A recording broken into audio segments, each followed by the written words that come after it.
ভয়াবহ নিরাপত্তা ঝুঁকিতে বাংলাদেশ। গত 5 আগস্টের পর থেকে 49 জন জঙ্গিরে জামিনে মুক্তি দেওয়া হয়েছে। এর মাঝে শীর্ষ সন্ত্রাসী সুইডেন আসলাম, হোলি আর্টিজেনের হামলাকারী জঙ্গি, 2004 সালে একসাথে 63টা জেলায় বোমা হামলার সাথে জড়িত যে সকল জঙ্গি এর মাঝে মুক্তি পাইছে। তখন আমগর বাংলাদেশে 5 আগস্টের পর থেকে যে অস্থিতিশীল পরিস্থিতি সৃষ্টি হয়েছে, এর সাথে আসলে কারা জড়িত? ভবিষ্যতে বাংলাদেশের নিরাপত্তা কোন দিকে?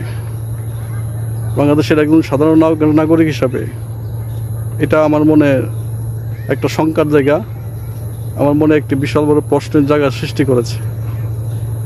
আমাদের বাংলাদেশ কি ভবিষ্যতে আসলে নিরাপদ? আপনারা ভালো থাকুন, সুস্থ থাকুন, নিরাপদে থাকুন। আসসালামু আলাইকুম।